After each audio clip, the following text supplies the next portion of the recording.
Hi dears, എല്ലാ മക്കൾക്കും എജ്യൂമേറ്റിൻ്റെ മറ്റൊരു ക്ലാസ്സിലേക്ക് സ്വാഗതം. ഇന്ന് നമ്മൾ ഓണം എക്സാം ബേസ് ചെയ്തുകൊണ്ട് റിവിഷനാണ് എടുക്കുന്നത്.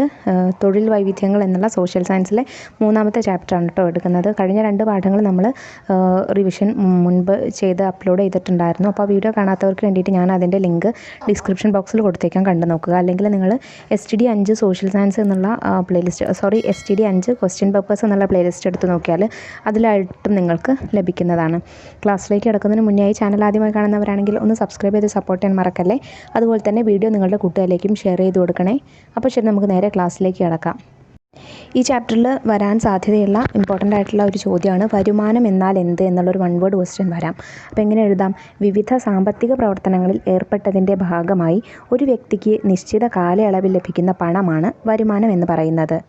അടുത്ത ചോദ്യം നോക്കൂ. തൊഴിൽ എന്നാൽ എന്ത്? വരുമാനത്തിനായി ഒരു വ്യക്തി കായികമായോ ബൗദ്ധികമായോ ചെയ്യുന്ന പ്രവർത്തനമാണ് തൊഴിൽ.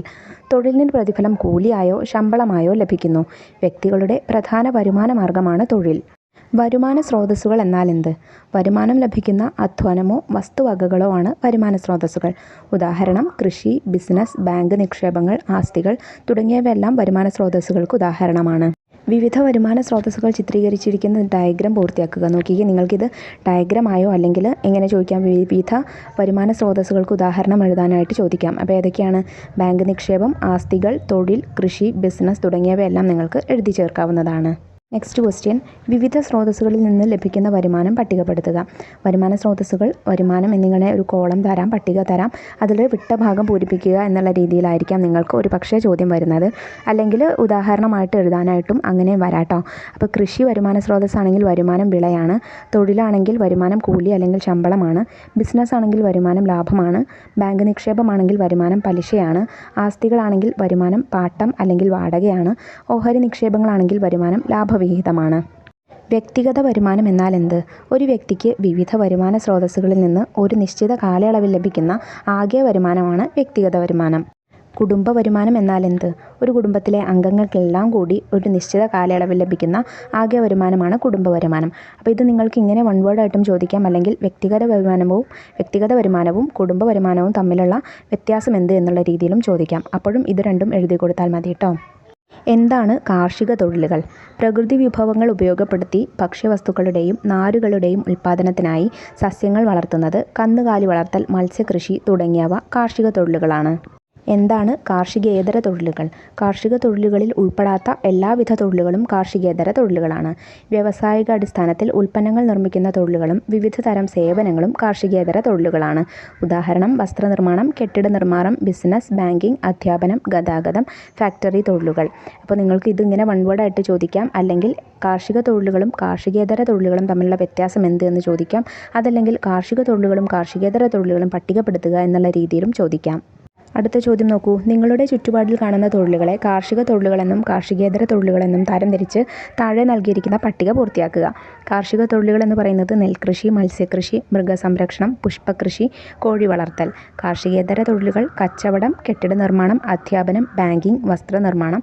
ഇതെല്ലാം ഏതാനും ഉദാഹരണങ്ങളാണ്. അടുത്ത ചോദ്യം നോക്കൂ. എന്താണ് സ്വയം തൊഴിൽ? ഉദാഹരണം എഴുതുക.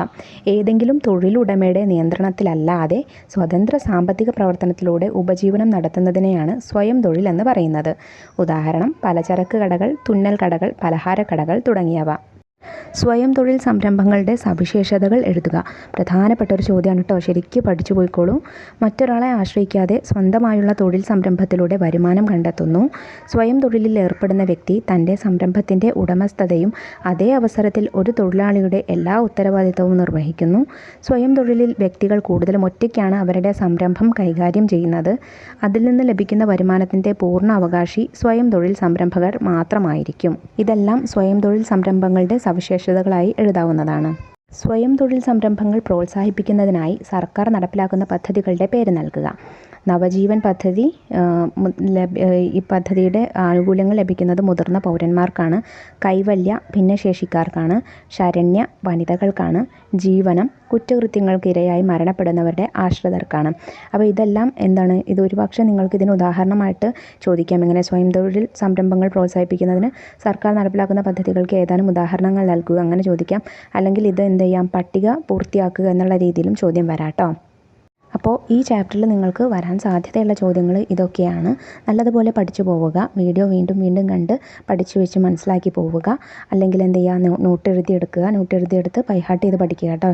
ഞാൻ ഇമ്പോർട്ടൻ്റ് ആണെന്ന് പറഞ്ഞ ചോദ്യങ്ങൾ എന്തായാലും മറക്കാതെ തന്നെ പഠിക്കണം, നല്ലതുപോലെ പഠിച്ചു പോവുക കേട്ടോ. അപ്പോൾ ശരി, 5ാം ക്ലാസ്സിലെ മറ്റ് വീഡിയോകൾ നമ്മൾ വൈകാതെ അപ്ലോഡ് ചെയ്യും. ആ വീഡിയോസ് കിട്ടുന്നതിന് വേണ്ടി ചാനൽ സബ്സ്ക്രൈബ് ചെയ്ത് തൊട്ടടുത്ത് കാണുന്ന ബെല്ലൈക്കണിൽ ഓൾ ബട്ടൺ പ്രസ് ചെയ്തേക്കാൻ മറക്കരുത്. അടുത്ത ക്ലാസ്സുമായി നമുക്ക് വീണ്ടും കാണാം. താങ്ക്